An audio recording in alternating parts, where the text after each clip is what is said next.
Dia menembaknya dari jarak dekat selama berpuluh-puluh kali di bagian kepala dan muka.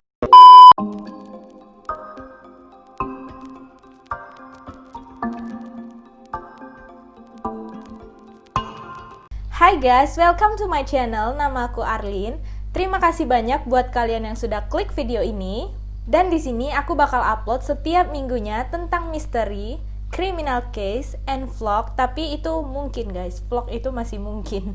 Jadi kalau kalian suka dengan salah satu topik tersebut, jangan lupa tekan tombol subscribe-nya dan nyalain loncengnya biar kalian tahu pas aku upload video baru. Hari ini aku bakal ngebahas kasus pembunuhan pria berusia 19 tahun bernama Alan Christopher Ivanov ke mantan pacar dan teman-temannya guys. Kalau kalian penasaran tentang cerita lengkapnya, kenapa dia melakukan itu semua, langsung aja kita masuk ke ceritanya.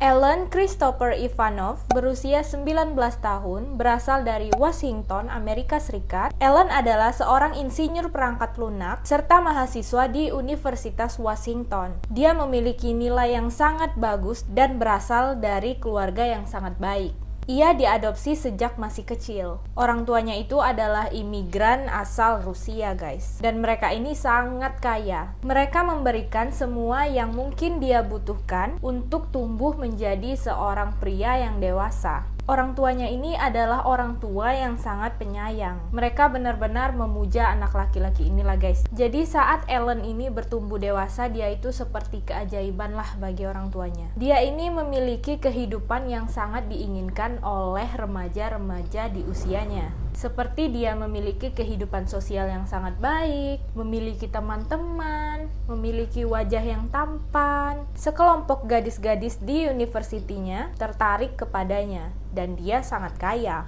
Dia memiliki segalanya guys. Dan selain itu dia adalah seorang pendiri perusahaan yang dia gambarkan sebagai sistem tech laser open source. Jadi di bulan Juni 2016, Alan ini putus dengan pacarnya yang bernama Anna Bui. Mereka sudah bersama selama 1 tahun pada saat itu. Keduanya ini guys bagi orang lain seperti pasangan yang sempurna. Seperti yang aku katakan tadi, dia ini kan udah bersama selama 1 tahun. Jadi si Anna ini adalah segala-galanya yang pertama bagi si Alan. Pacar pertama dan cinta pertamanya gitulah.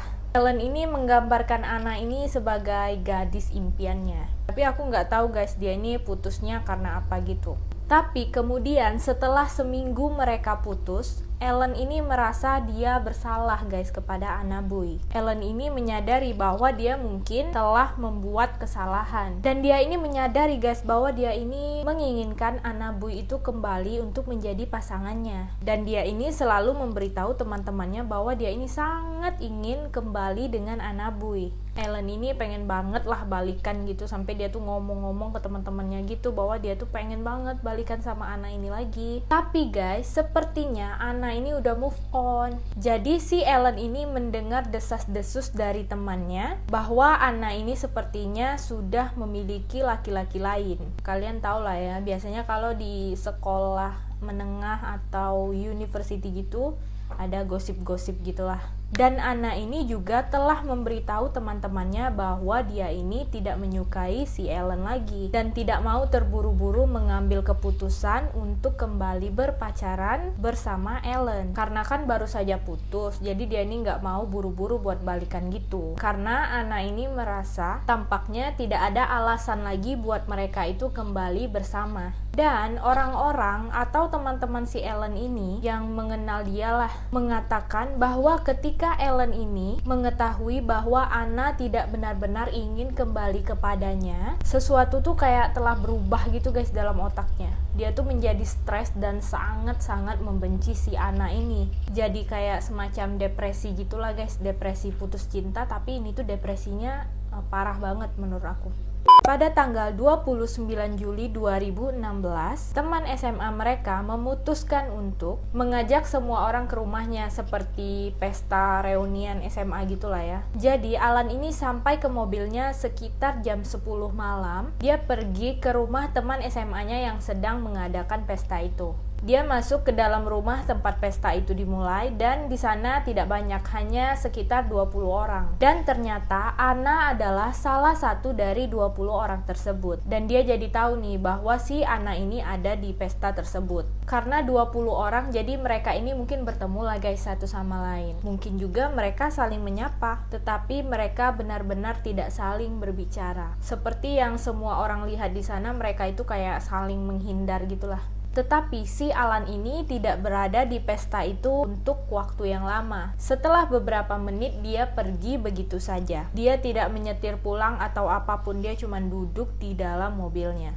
Alan mengulurkan tangan ke kompartemen mobilnya, mengambil sarung tangannya, mengeluarkan manual untuk senjata AR-15 dan duduk di kursi mobilnya selama 2 jam. Dia membaca instruksi untuk menggunakan senjata tersebut. Jadi dia selama 2 jam itu cuma duduk untuk membaca instruksi untuk cara menggunakannya, bagaimana cara menembak AR-15 tersebut. Kemudian dia mengambil pistol AR-15 miliknya sendiri yang ternyata sudah dia beli beberapa minggu sebelum ini. Saat itu sekitar tengah malam, jadi itu gelap. Tapi pada saat yang sama ada semacam lampu jalan gitu menyala, dan ada lampu juga di dalam rumah dan di luar rumah, jadi semuanya itu terang. Jadi si Alan ini tidak ingin membuat dirinya itu dikenal orang. Dia memutuskan untuk menyelinap di sisi rumah temannya itu. Tetapi guys, temannya yang berusia 19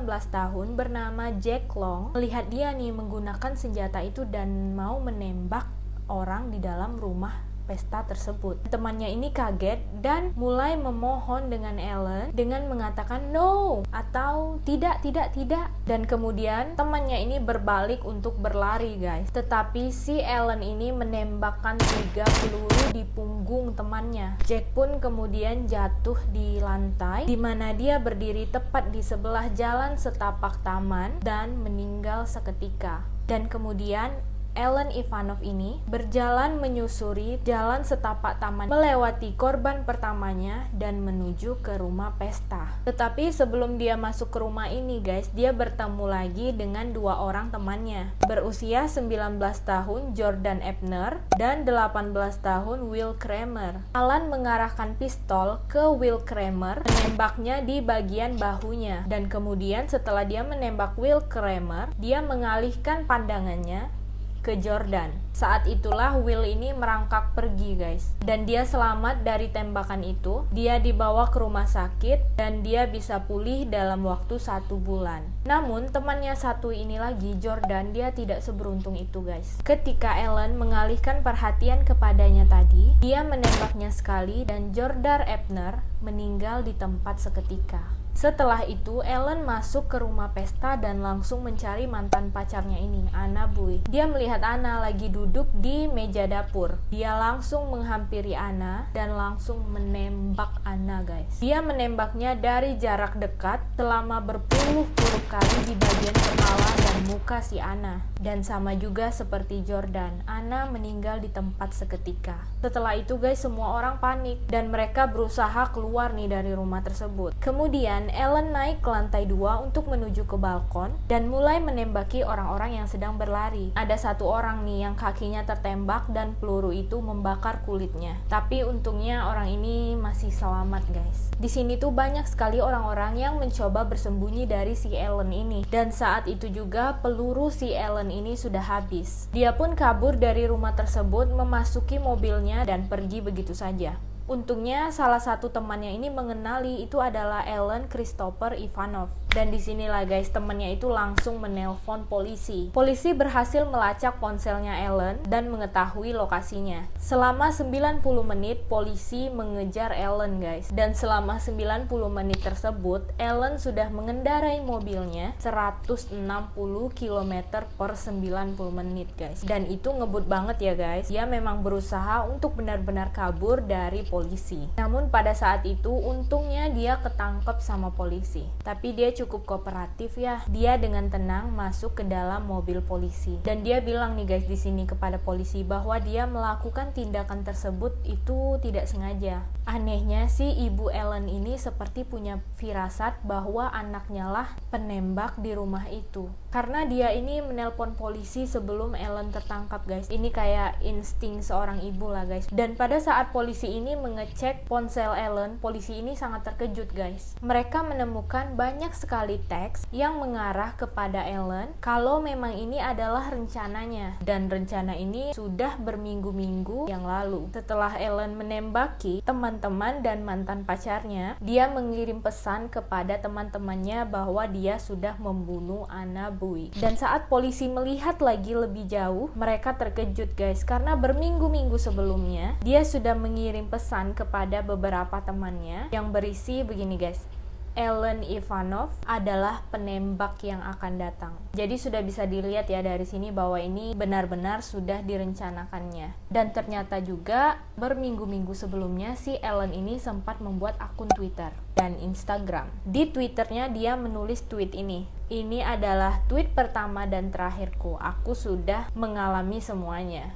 Dan di akun Instagramnya dia sudah ngepost foto senjata dan pelurunya guys. Dan Instagram dia ini udah di lock ya, udah dikunci. Menurut aku dihapus aja lah ya Instagramnya. Dan pada tanggal 2 Agustus Ellen mendapatkan tuduhan pembunuhan, percobaan pembunuhan, dan penyerangan. Dan pada saat itu dia mengaku dia ini tidak bersalah. Dan persidangan berikutnya tanggal 22 Agustus dia juga tetap mengaku bahwa dia ini tidak bersalah. Namun akhirnya pada sidang berikutnya, tanggal 19 Desember 2016, Ellen mengaku dia bersalah atas tuduhan tersebut karena dia tidak ingin dihukum mati guys. Dan akhirnya dia mendapatkan hukuman seumur hidup. Dan pada saat di pengadilan, dia sempat mengarah ke keluarga Anna. Dan dia bilang ke keluarganya kalau Anna Bui ini datang ke mimpinya. Tapi si pengacara Ellen ini bilang guys bahwa ini tuh sebenarnya bukan salah Ellen. Ini adalah salah toko senapan yang menjual senapan ke anak umur 19 tahun yang mentalnya itu nggak stabil lah.